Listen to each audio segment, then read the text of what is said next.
And what happened? Did you finally complete college or you dropped out like Bill Gates? So was there any one or two particular incidents which left a deep impact on you at that age? I worked in an orphanage, I worked with autistic children, I worked with visually impaired children.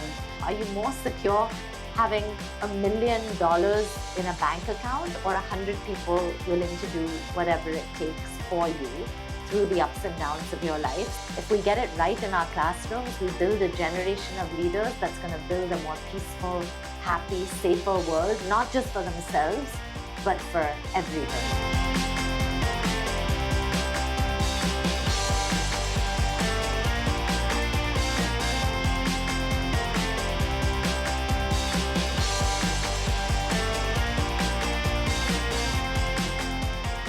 Hello and welcome. I am Prasenjit Bhattacharya, founder of Great Manager Institute, and what we are doing today is Great Managers League Leadership Podcast. With me today is an amazing person who for 3 decades and more have been changing the social landscape in this country, particularly in the field of education. Welcome, Shaheen Mistri. You don't need any introduction, Shaheen. Thank you. Shaheen is someone who has been the founder of Akanksha Foundation. She started Teach for India in 2009, Shaheen. And of course, is a woman of many parts, and we'll find out more as we progress in this conversation. Shaheen, I am very keen to get to the root of all of this. And someone told me that you started Akanksha when you were very young, barely in your college. And tell us a little bit about your journey, your background, and what prompted you to start Akanksha Foundation, or anything that might help us to know about you as a person better. Yeah, thank you. Yeah, I was 18 when I started Akanksha. So I was born in India, left when I was a year old, lived outside of India in 5 different countries. I grew up in 10 different schools. It's funny that I work for the Indian education system because I was in multiple systems, but never in the Indian education system growing up. Eventually landed up at Tufts University. I grew up with a lot of opportunity and a great education myself. And every summer we would travel back to India to visit grandparents and family. And very early on, I think age of 12 or 13, I became very acutely aware of the difference in opportunity that I had and that children in India had. So I think those seeds somewhere got planted largely through volunteering. So from the age of 12, I started volunteering, always with children. And my other great passion was animals. So I would pick up stray cats and dogs and hide them in the house and look after them. And then when I was 18, I just decided I wanted to do something. I think it was a little unusual also because from the age of 12, I used to keep a diary. And at 12, I had actually written in my diary that I wanted to do something to make the world better. I was interested in kids. So I felt very lucky to understand very early on that this is what I wanted to do. I think just adding a little bit more to that, I think other influences. Mom was a speech therapist. So we had children in and out of the house. She often worked with kids who had multiple special needs. So the house was full of children. Dad was a banker, instilled a lot of discipline, responsibility, high bar of excellence in me and my brother very early on. And I think just living in so many countries, exposure to different cultures, different education systems, all of this sort of came together to make me believe that education was a very powerful tool to create change. You know, this is fascinating. Yours doesn't seem to be a case of somebody who moved from rags to riches and who came from the slums, and therefore there was a burning desire to do something. you actually seem to have had a fairly privileged background in terms of highly educated parents and accomplished family, which often gives the impression that dedicating your life to a mission which is so different and which has a social cause is not something that would come naturally. Mm. So, was there any one or two particular incidents which left a deep impact on you at that age? Yeah, no, that's a great question. Um, I think one was definitely volunteering early on, I think was hugely transformative for me. I worked in an orphanage, I worked with autistic children, I worked with visually impaired children. And so the contrast between being in a school where, the school, my high school, for their 16th birthday, girls would not talk about whether they would get a car, but which car they would get. So the contrast between that and actually working with children, I think that was very formative for me. But the incident I can point to the most was actually when I was 18 and I had finished my first year at Tufts University. And I was in India for a summer break. And I was booked to go back a week later to university. And in that week, I was in a black and yellow taxi outside the Air India building. A few kids ran up to the window. And I remember in that moment, they were begging. And I looked at them. And something inside me said, like, just stay in India. And I still don't know what it was, but it was a very, very deep instinct. And luckily, I didn't push it away that day. I went home, I called my dad. He was already back in the US.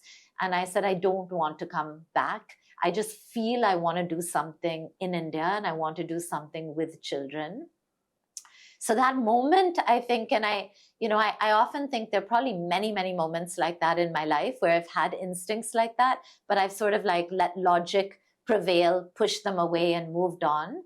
But that particular moment, I remember very vividly that I wanted to act on that. I didn't know. I'd never lived in India. I had, in fact, a boyfriend in the US, all my social circle, my friends, my life, my school, everything was there. But it just felt like that was the thing I needed to do. And how did your parents react to that decision? Because clearly you had the opportunity to grow up with a sense of entitlement, as you said, which kind of car for your birthday, but you didn't. Yeah. So the way I remember it, they may tell you a different story, but the way I remember it is they were not happy. And at the same time, my parents always raised me empowered to take my own decisions. So they would make it very clear what they thought.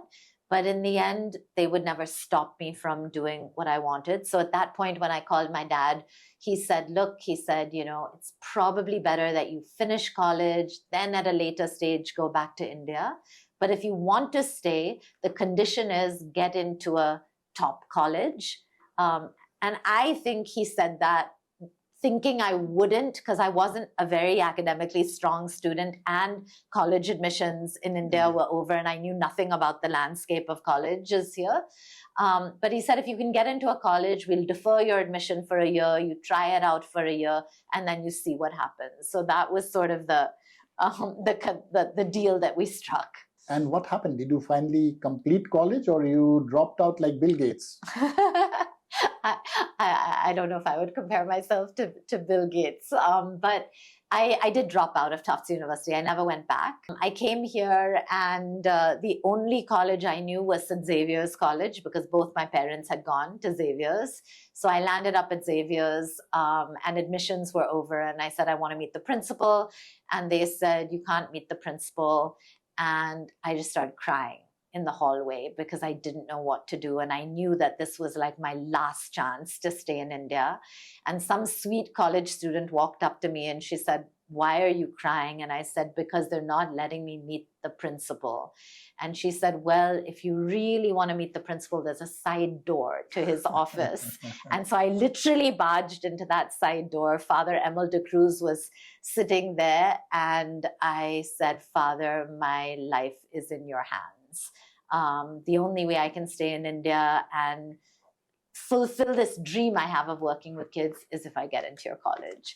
And at that time, I had an even more mixed up accent. And I think he was very taken aback by this young kid walking into his office unannounced, wanting to do something for India's children. I remember, I'll never forget him looking at me and saying, Shaheen, do you promise me that you will do something for India's children? And I said, yes, I promise you. And he gave me admission on his small management quota. I think he had 5 seats that he reserved for unusual cases. And that's basically how I got into Xavier's. And so then, of course, called my parents very happy and said, I got admission. I'm staying in India. I don't know whether at that time they would have been praising Father De Cruz or abusing him in their mind. But you had a place to stay in Mumbai in those days? Both my grandmothers lived here. Oh, okay.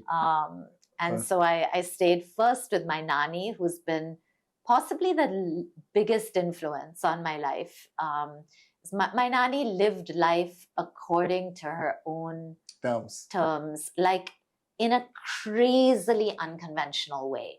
You know, to give you an example, at the age of, I think, 75, she decided she wanted to learn painting.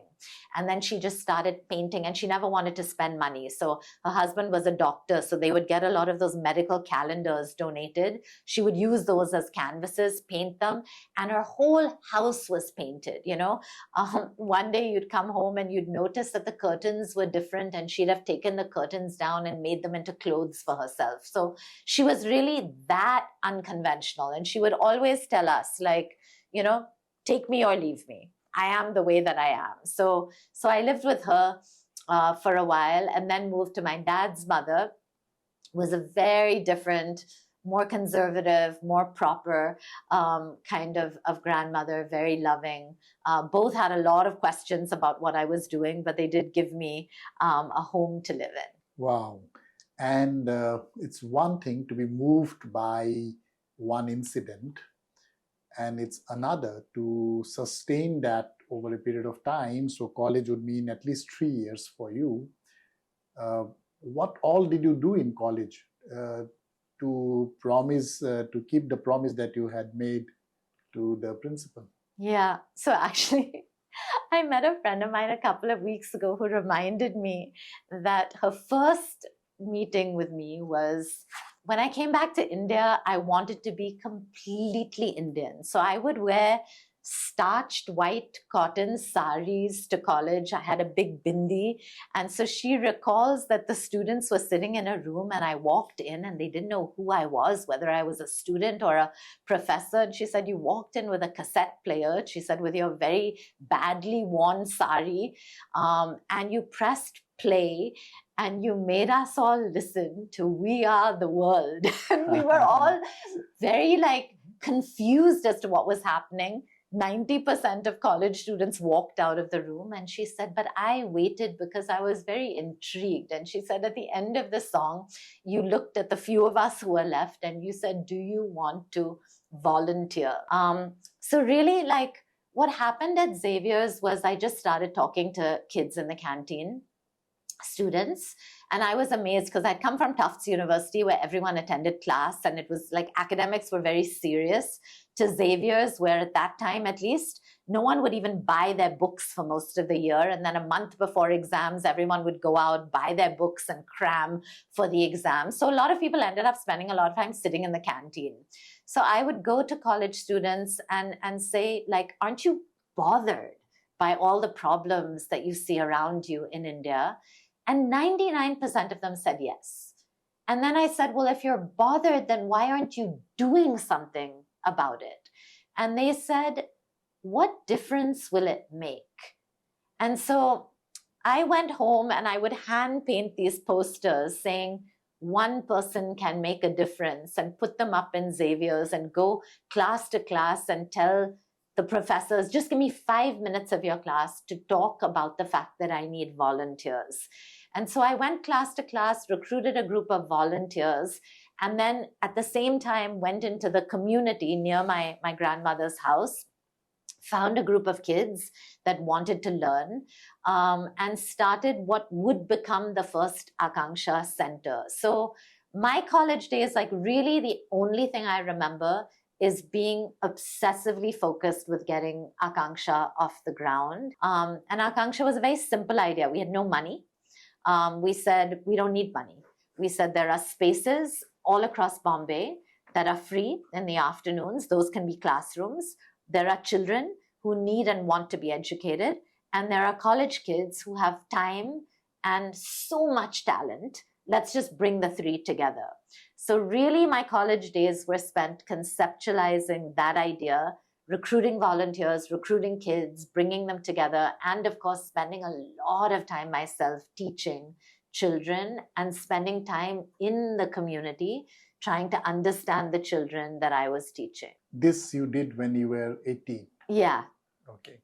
That's amazing. A lot of people end up doing volunteering activities in college, and after that they want to join a multinational, do some internships, do up their CVs, take up a professional course. You did nothing of that sort. I do recall reading somewhere that you went to Manchester University. How did that happen? At what stage did that happen? Yeah, so I think at that time, like with my family and the way I was brought up, it was just a given that you had to do master's degrees. So I didn't think too much about it. I actually, because I loved my work at Akanksha so much, I really looked for the shortest course I could find. And I found a 10-month program at Manchester University that would give me a master's in education. So I said, that's the program. And I negotiated with my parents to be able to come back twice in between.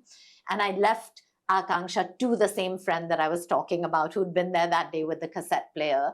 She would write me daily letters at the time with updates on Akanksha. So really, Manchester for me was about ticking off that box, like going there. I studied educational development for developing countries.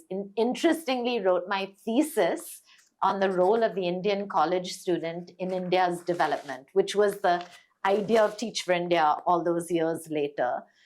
So that was Manchester. But really, like, why did I not just do it in college and leave? The real true answer to that was just the children.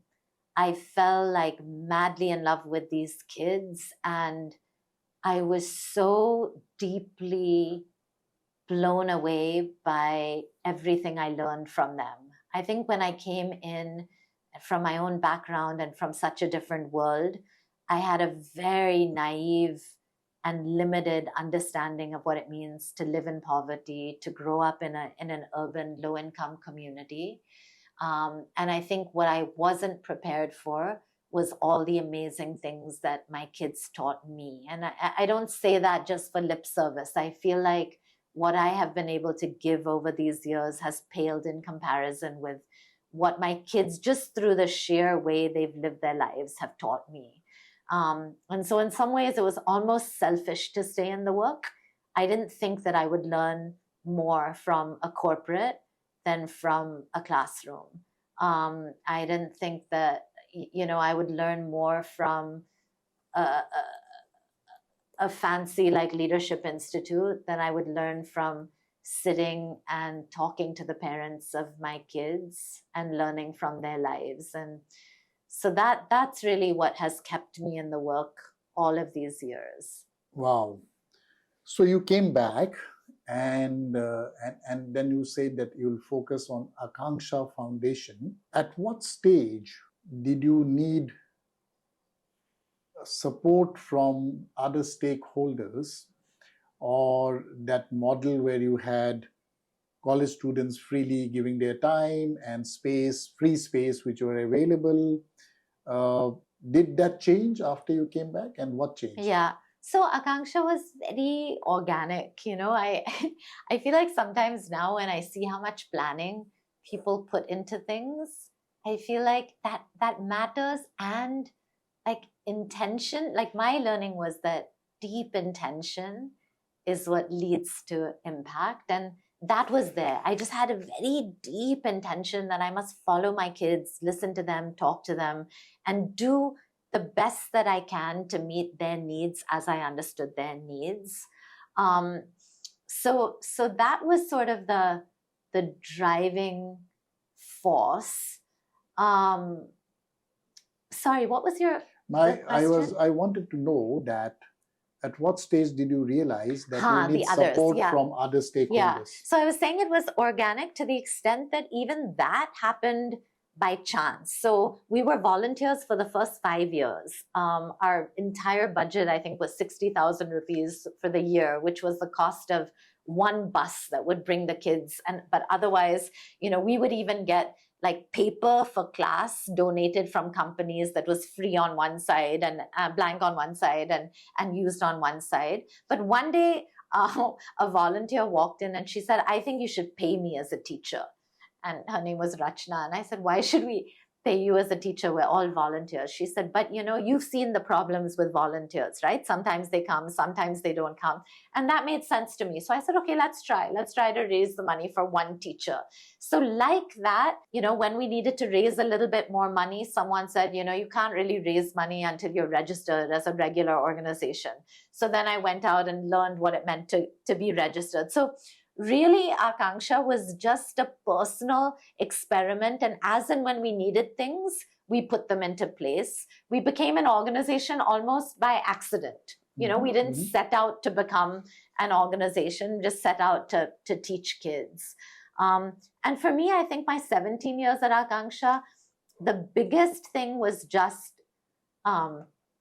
understanding what our kids needed and having direct proximity to children, to teachers, to families, to communities. I feel like that grounding for me was life-changing. Also just changed like who I was, like my sense of purpose, my own feeling, my own confidence. I grew up, I forgot to mention that, I was a painfully shy child. Never, ever would have dreamt of being able to have this conversation with you. I was that kid in class who, like, when teachers asked people to go around in a circle, I wouldn't be able to listen to the others because I'd be so nervous of my turn coming. So I think from my work at Akanksha, I learned purpose, I learned confidence, I learned resilience, how to make mistakes, so many things in those early years. I don't think a painfully shy person would go with the cassette tape recorder and play We Are the World on the first day of college unless you were driven by that passion and that purpose. But in your experience of running Akanksha, how is it different from, let us say, Mumbai Municipal Corporation deciding that they will give free education to slum children? Would they be doing the same thing, or was Akanksha doing something different? Yeah, that's a great question. I think what is education? I think that was what the fundamental difference was. And earlier, I may not have been able to articulate it in the way that I am today, but it hasn't changed that much. Like, what was different about Akanksha is we believed in the whole child. What was different is we had deep relationships with children that have lasted for decades. We're still in touch with those same children. What was different was that we believed that education went beyond academics to building the character of human beings. That education was about not just the head, but the hand, the heart, the soul. So I think it was in that vision of education, and when a vision is more expanded, your actions expand to fit it. So while we were not able to deliver on 100% of our dream at Akanksha, our kids felt loved, they felt safe, they felt like whole human beings. So if you were great at music but not that good at math, you found a way to succeed at Akanksha. And if you were great at academics, you may land up, like I remember the day when our first Akanksha kid got into Xavier's. And I thought, like, wow, when I started my work, I never knew that was possible. So that bar in academics but that bar in compassion and humanity. I think very early on, I realized that what education can do, which is so powerful, especially for children living in low-income communities, it makes them go from feeling like they are the ones who need to receive help to they are empowered to help. And so our kids very early on were helping others. In fact, today I was with someone from Akanksha who has been there with me from the beginning, Ruchi, who leads our art project. And they have 90 Akanksha students this summer who are taking an art bag into communities to teach art to other kids. So that was always the intention of Akanksha, was to say education is so beautiful. It can unleash so much potential. I still truly believe, and you may resonate with this also because you're such a believer in human potential, that most of us go through our lives scratching the surface of our potential.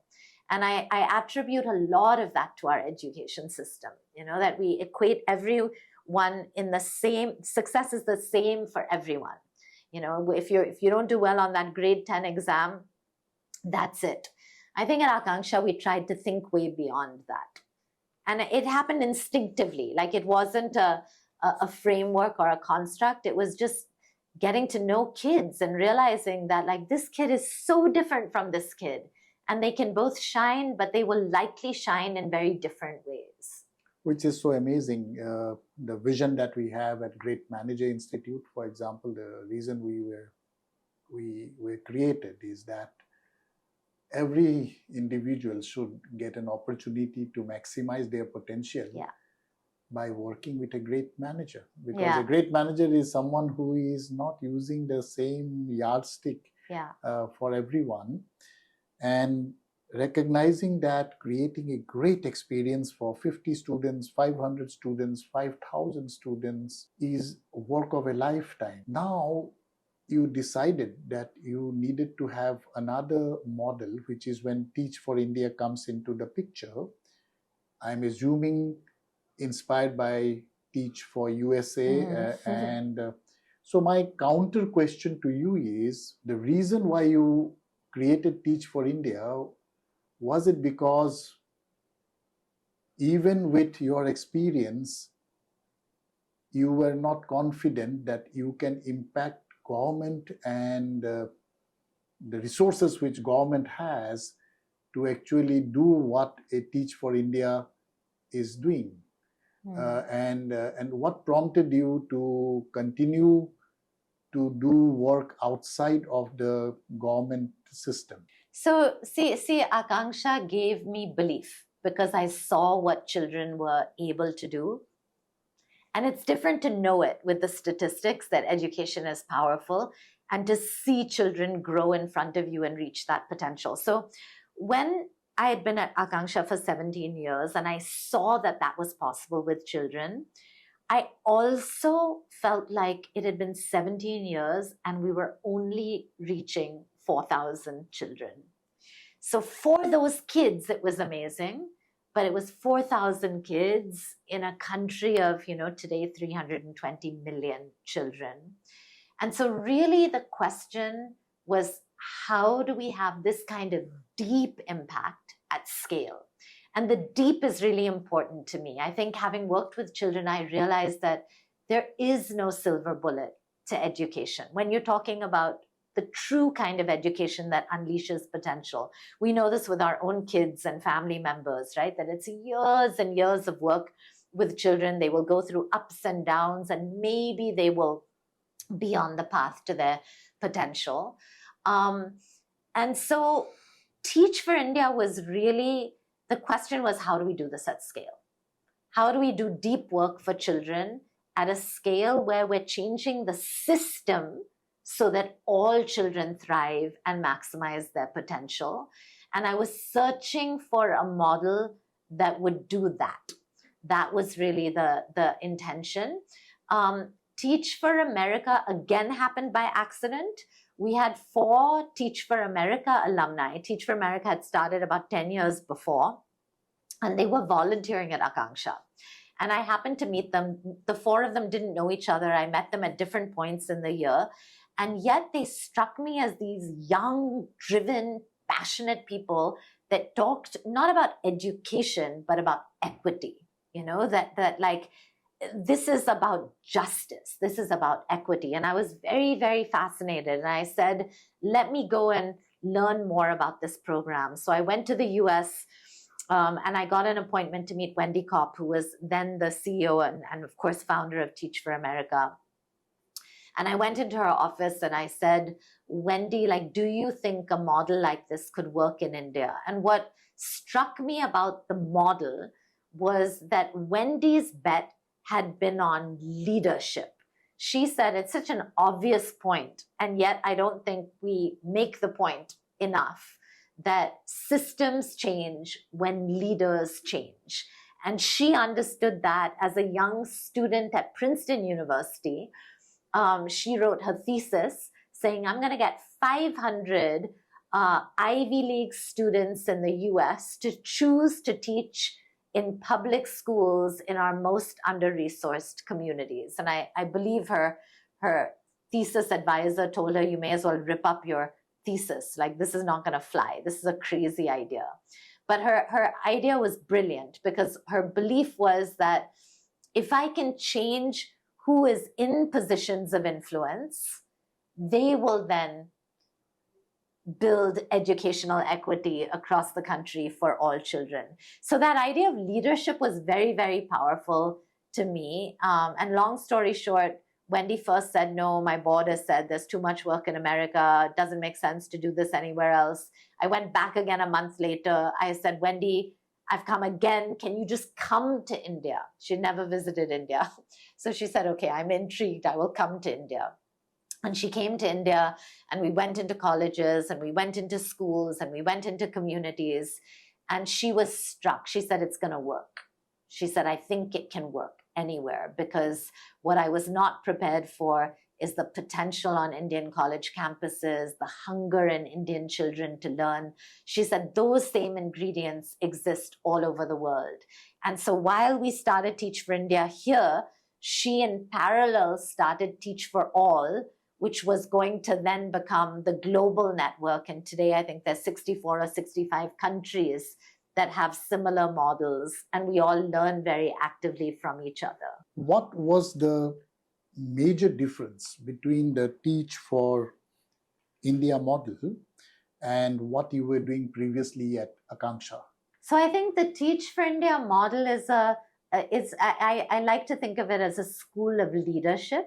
So we invest a lot in bringing in some of India's best, brightest, most committed minds and hearts, people who never thought of getting into education. And we go to top campuses and corporates around the country, and we say, we need the best of you to come in and teach for 2 years in our under-resourced schools. And we need this because we believe that our children and what happens with them will build the nation. And we need you to consider this because we think this is the best way for you to build leadership as well. So it's a very counterintuitive idea, right? Like, why would you graduate from an IIM or a St. Stephen's College and come and teach in a government school? But we set the bar very high because we believed that for our country to develop, education is perhaps the most important investment we need to make. And if we're going to change the education system, it's going to take the best and brightest people to do it. So the first sort of big part of the model is to find and select these people and hundreds of these young people to come and spend 2 years full-time teaching. The 2 years, the model itself is called Teaching as Leadership, because our belief is that what great leaders do is exactly the same as what great teachers do. A great teacher will set a crazy vision for their class. They will plan for different learners. They will execute. They'll reflect. They'll work relentlessly. All the same things that a Gandhiji did, for example. And so for 2 years at Teach for India, you serve students and you put them on a fundamentally different life path. But equally, if not more, you grow as a leader committed to educational equity. So that's sort of part one of the model. And part two of the model is really where the power and the multiplier is. And I know you were asking me earlier about scale. The idea is if you invest deeply in your teachers, we call them fellows, for 2 years, then the majority of them will choose to stay in education and the social sector beyond the 2 years and make a career in the social sector. And that's where you really see the multiplier. So, if you look at the numbers over 15 years, we've had just 5,000 fellows graduate from the program. During the fellowship, each year we serve about 33,500 students. But as alumni, these 5,000, 71% of them have stayed in the social sector year after year, and they are collectively reaching 50 million children and directly impacting and transforming the lives of 100,000. So you see the multiplier, because they go from focusing on one classroom in the 2 years to working with government at scale, or rewriting textbooks, or working on massive teacher training. They find their place in the education system, and they become leaders who care about keeping children at the center. It's almost like the saying that if you can build the love for the sea, you are going to create so many people who, in a sense, that need is deeper, that exists in most people. In 2 years, not only do you get them to experience the meaning in the work that they do, but also gain the self-confidence that they can do it. Yeah. And maybe the guys or the people who volunteer, they already had that bent of mind similar to yours, and therefore they're okay if it is not the best paying profession in the world. Because I know so many people from such marquee kind of brands who have come as your fellows and who have probably stayed on. If I were to really look at another part of this model, which is this continuous intake of fellows who get paid a stipend, and a reasonable kind of stipend, I assume. And with the increase, there would be increase in staff who would be paid a salary, and a reasonable salary. Now that means that the funding requirement for what you do continuously keeps on increasing. Unlike a school, which is the best insurance model that I can think of, where for 12 years somebody is going to pay you fees every year, you have committed yourself to educating children, but you do not have people who have committed 12 years of funding for that child. Yeah. Isn't that such a difficult model? And how do you make it work? That is, I mean, if I were to share like the three biggest challenges consistently over the years, that would be one of them. It's also been very difficult because we are a larger education organization. And so the assumption is with our brand that we don't need money as well. But the truth is we've never had more than not even a year's funding in advance. And that's very difficult when you have a team of, 200 plus people on staff, 1,000 fellows teaching right now across 8 cities, and are servicing a group of 5,000 alumni. So the fundraising is a massive challenge. I mean, the team and myself spend the entire year talking to people, getting commitments, trying to get multi-year commitments. And this is, CSR funding, foundation funding, individual funding. So it's just never-ending work. And it is stressful work as well, as you said, because, you don't know that you have the next 5 years' money in the bank. It's constant work. I think on the flip side, I feel TFI has been blessed to build a community of supporters who have just been fabulous with us as well. Like, it's never enough. We always need more money because we're growing and doing more. But we have donors and board members who've been with us from day one, who've made like 10-year commitments to Teach for India.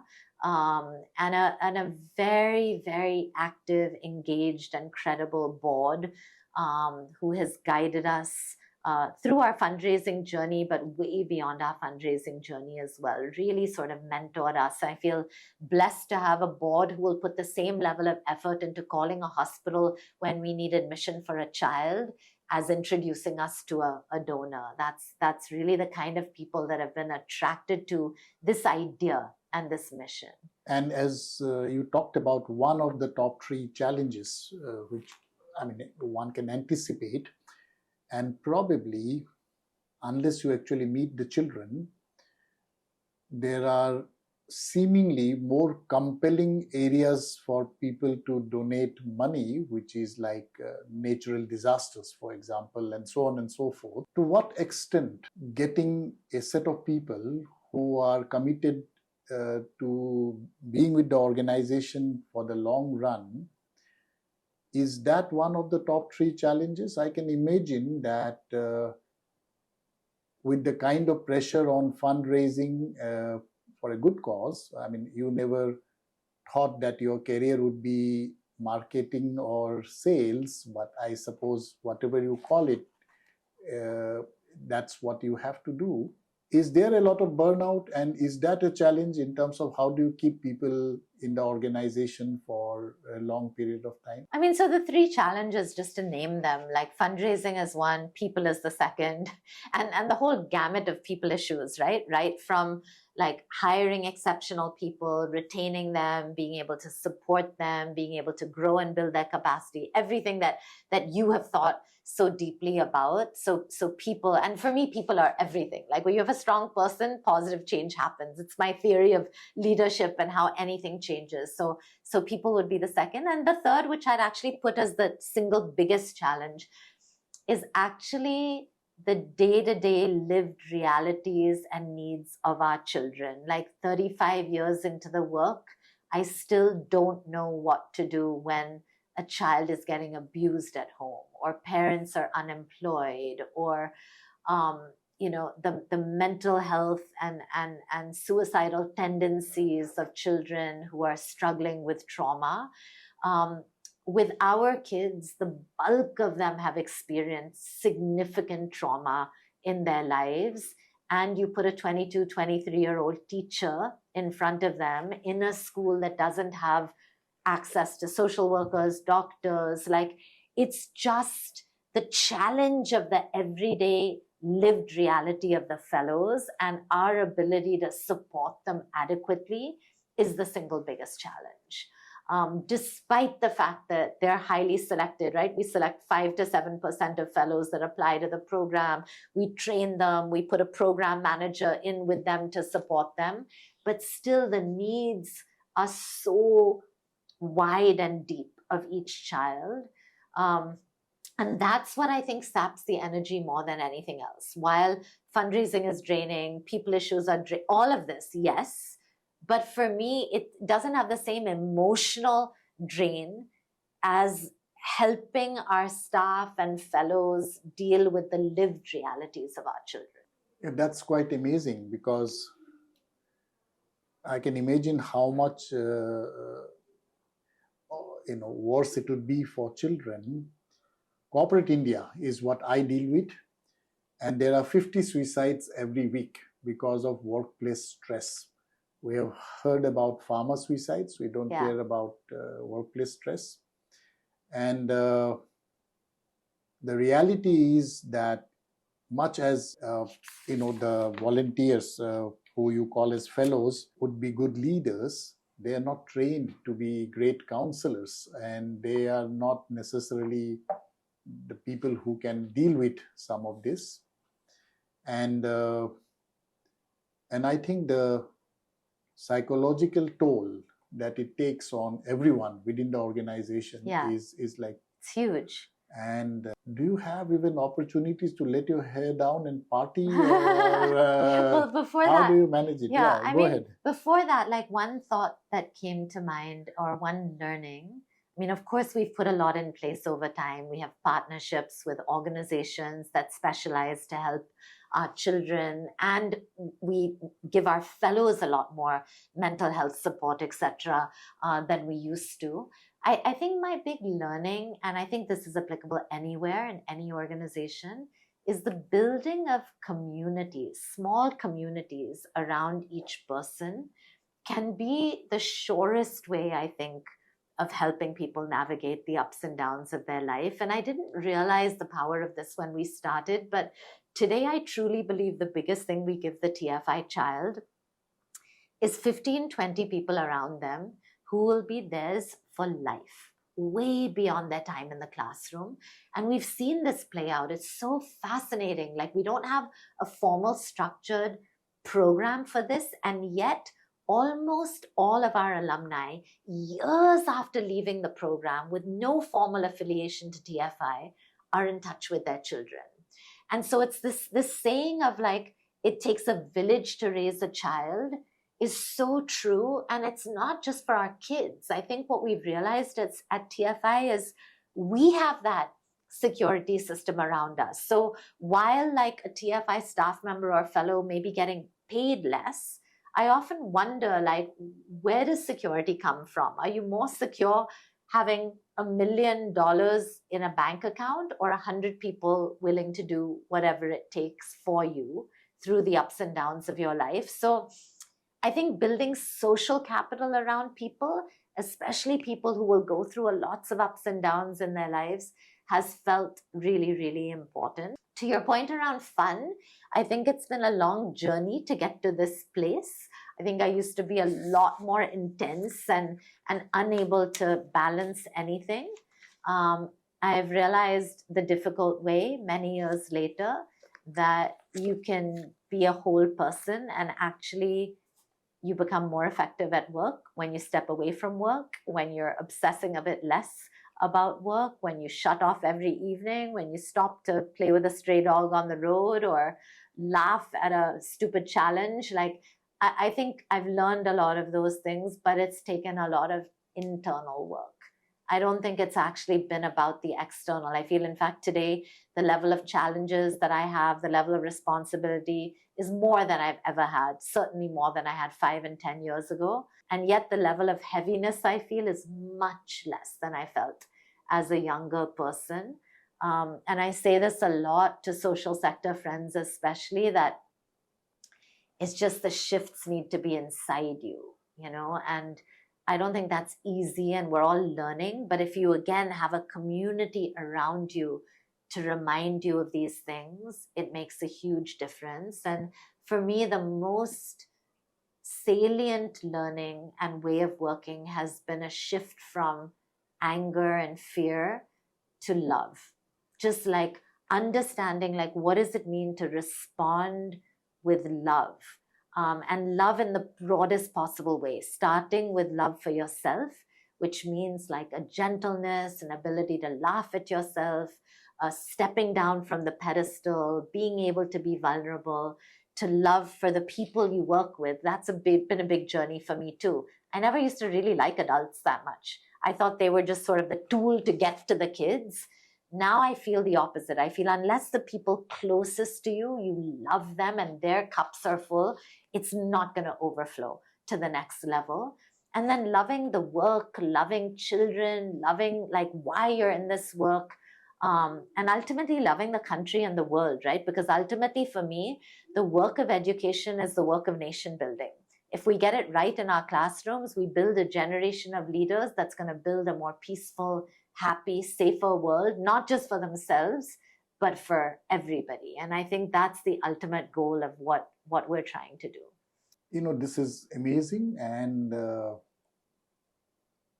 I'm curious to know at what stage did this transition happen in your thinking? Because most founders, passionate founders, have a couple of challenges. The first challenge is they are unable to delegate and create quote unquote conditions for empowerment for others. And by default, a lot of people come to them saying that, can you have a second look? Would you like to, as one of my young colleagues tell me, would you like to double click on that for me? And as you grow, you have 100, 200, 300, 400 people, staff, you realize that some of them are not seemingly as committed to the vision. And for many of them, it is a job because they need a job. And your expectations from them, however, is something else. It's not a 9 to 5 job. I mean, you don't join a hospital for work-life balance. You join a hospital to save lives. But the reality is that a lot of people working in the hospital would like to have a better work-life balance. Mm. So at what stage did the transition happen for you? When you started accepting others and yourself, and this whole transition from anger, fear to love, and maybe to gratitude? Yeah. I mean, I think the truth is I don't want to say it's happened because it's all work in progress, but it's been a very long journey of very small steps, deeply inspired by people who I've seen operate in ways that were fundamentally different to my beliefs. So like if you talked to me 15, 20 years ago, I would have only been talking about outcomes. I would have thought like, you invest in relationships to get results. I would have thought big things change the world. Where is the silver bullet would have been the question I asked. And then I met people who just did small things with deep intention, but I saw the ripple of that and how powerful it was. I saw that like going deep is not at odds with scale. Going deep is the only sustainable multiplier. And it happened through tiny, tiny, tiny things and observing those. And slowly I started questioning, is it really important to focus on the outcome, or directionally do you need a lot of conviction and purpose? And if you focus on the journey and you get the journey right, the outcome will unfold, right? And it happened through like very tiny things. Like I remember a lot of my what I call my noble friends are from Ahmedabad, and one of them, who I consider one of my greatest mentors, is a man called Jayesh Bhai. And I remember once taking a group of kids to his place, and when the kids went into the room, they were supposed to take off their shoes, and as kids will inevitably do, they threw their shoes everywhere. And I observed he didn't say a word to anyone, no dirty looks, nothing. He just arranged all their shoes into a straight line. That happened again after lunch. They again threw their shoes. Again, he did it. It happened 3 times. And he didn't say a word to the teachers, to us, to the kids. The 4th time, the kids on their own just arranged their shoes in a line and went in. And for me, that was so counterintuitive. I was like, but it wasn't even his job. Like, why did he do it? Why did he not tell anyone? But that idea of like, no, he just did it because, not even because he wanted to shift the kids' behavior. He did it because he believed that the shoes should be in a straight line. That to me was such a powerful lesson. So I think I've just been blessed to be around people who have been so deeply centered in their purpose. And they've believed that their role is significant and insignificant at the same time. And I think that lifted a weight off my head. My board chair, Anu Aga, for the first 10 years of Teach for India and many years before that with Akanksha, who's been again a deep, deep mentor to me. She once told me something that I'll never forget. She said, all of us have an extraordinary side and an ordinary side. And she said, when you're feeling very ordinary, make sure people around you pull you up and remind you that you are capable of doing great things. And when that goes to your head and you feel you're too extraordinary, make sure you have people that pull you back down and remind you to keep your feet on the ground. So I think, like, for me, it's just all been people. Like, I remember having these dreams of what education could be in my head. And then one day walking into Rajshri, who's one of my earliest team members at Akanksha, who's been working with me for all these years. I remember walking into her class and getting goosebumps thinking, oh my God, she's doing it. Like, what's in my head, it's actually possible. Kids can be learning and having fun and singing, and like values can be woven in, and it doesn't feel like a traditional classroom. So for me, it's all been like shifts in seeing people and then being like, I want to be a little bit more like that person. That resonates with me. And the constant through it all has been this idea of love. And again, with the value of love, it wasn't like we sat down and said, okay, which values do we want to work on? Let's work on love. For me, it was just naming something that was organically happening in classrooms. Like, how do you describe the emotion when a teacher walks into a classroom and 40 kids come running, dee, dee, dee, dee, dee, dee, and giving the teacher hugs and high fives, and like there's so much love, and that enables you to do things that are seemingly impossible. And we've seen that. I mean, we've seen teachers make 3-4 years of growth in a single year. We've seen teachers like teach complex concepts in simple ways to children and have them go out and teach it to others. So you see remarkable things happen, I think, when you fuel a lot of belief and love in people. The funny thing about love, which is true about trust, for example, unlike money and power, it's not a zero-sum game. For you to give it, somebody else does not have to lose it. Which is the case with power. You can't gain power unless somebody else becomes less powerful. And I think that's the beauty of what you are saying. I know, watching this particular podcast, a lot of people out there would be inspired to do something of the kind that you have done. For those who, in a fit of passion, would like to take the plunge, what will be the 3 things that you would like to tell them? Any words of advice that you have? I mean, thank you for that question. I think the first thought that came to mind is just do something while you want to do something. Take a tiny step. Like, don't worry about, will it be sustainable? Will I be able to do it for the next 10 years? Just decide to do something. Like, for me, taking that first step led to the second step, to the third step, to the fourth step. So that's one.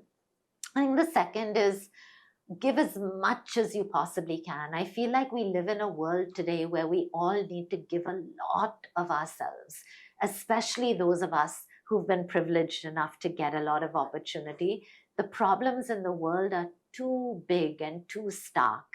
And so believe that you can give a lot beyond even your own understanding of your capacity to give. And I think the giving can be in multiple forms. You can come in and share a talent with a group of children, in our case. You can come in and volunteer once a week. You can jump in and take 2 years and do the fellowship. You can give money. I mean, there's so many different forms of giving.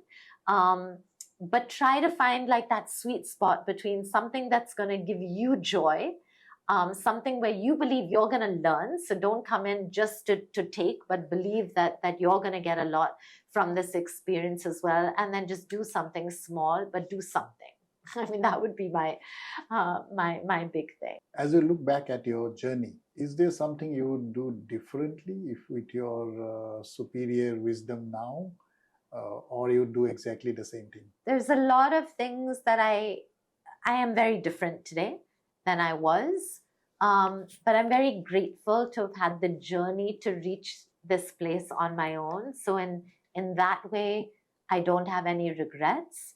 I think if I had known what was possible, I would have held a higher bar for myself, for others, for children, all those years ago.